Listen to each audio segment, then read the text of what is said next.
recorded in front of a live studio audience. That's the sound of the police. That's the sound of the beat. Good morning. Good morning. Today is February 3rd, 2024. I'd like to welcome all returning viewers and new viewers to the community. Here is your local news roundup that you may have missed overnight.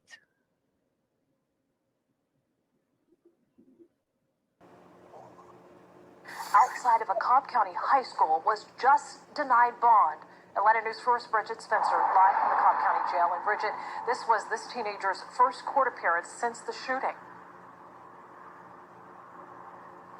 Well, 17-year-old Scott Ford is only one of the suspects that Cobb County police were looking for in that shooting that shut the McEachern High School campus down. The teenager appearing late tonight at about 9 o'clock before Judge Amanda Perez to hear the charge.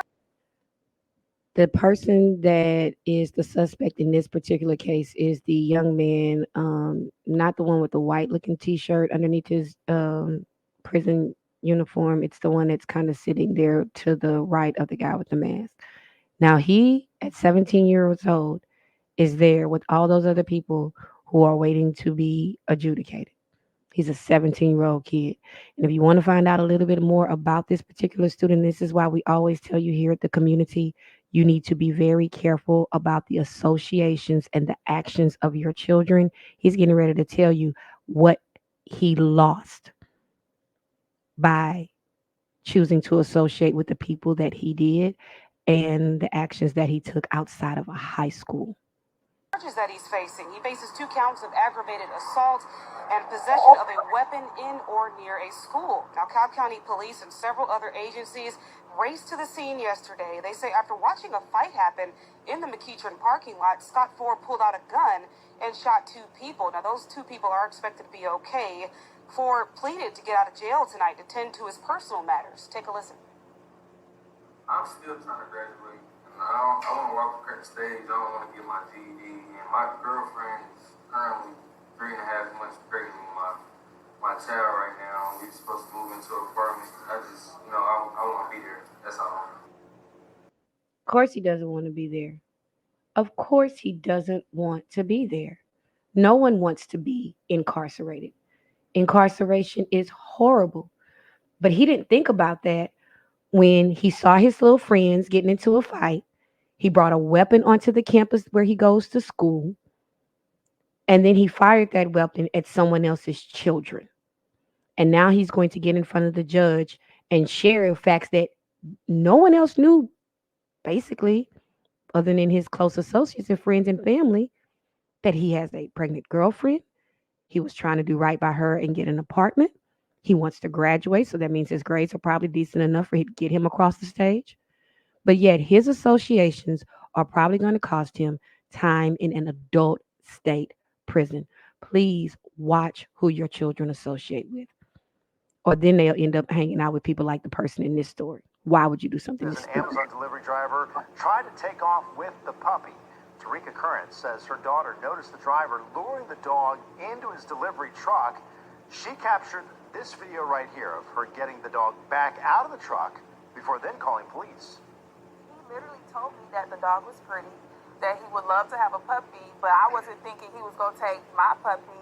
I really have a hard time with my daughter. She's in fear that every time a delivery driver comes, they're potentially going to take the puppy.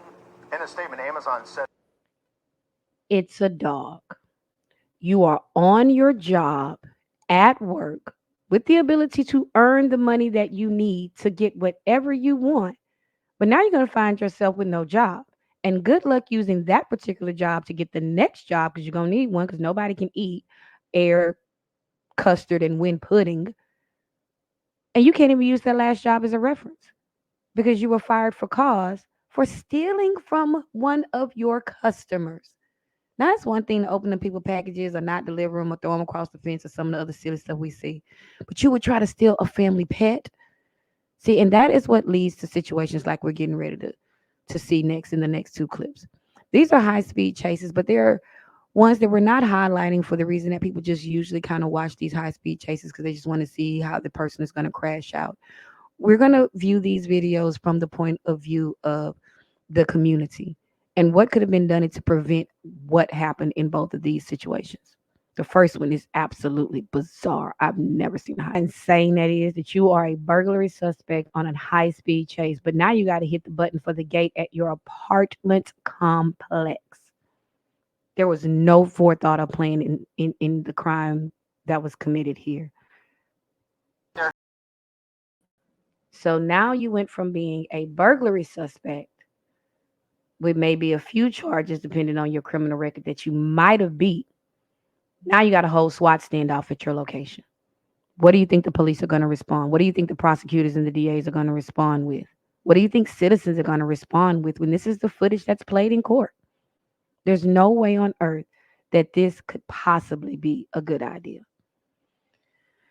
The last story just ends probably way worse than the other one. Also a chase, also out of Los Angeles. And again, the recklessness of this particular person on this chase is going to have them with so many other charges. It's not even funny. I did adjust the video speed because the clip is a little bit longer than some of the other ones. So I did want to keep it within the fair use guidelines. But look at him. He's crossing over into the other lanes of traffic. This is crazy.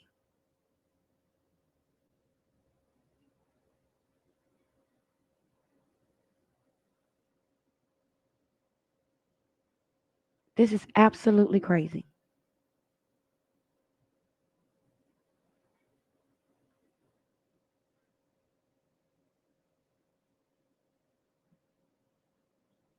PD picked up this car after some sort of automated technology. It's unclear if it was actually an automatic license plate reader. We've been talking about those a lot lately, where a camera reads a license plate and it comes back as a hit to a wanted list.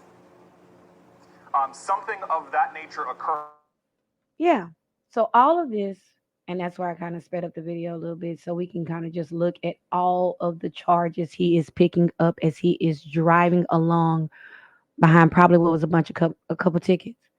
No registrations, no insurance, driving without a license, that kind of foolishness. And look, it's got the back of that pickup truck is full of equipment and looks like lumber.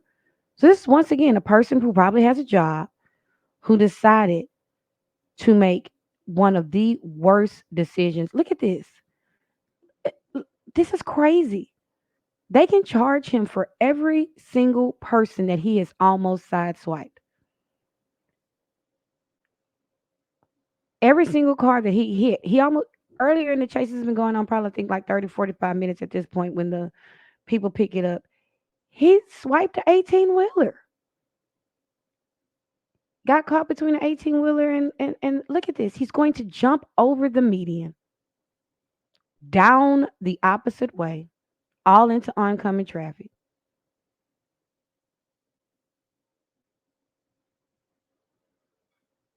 This has got to be one of the worst.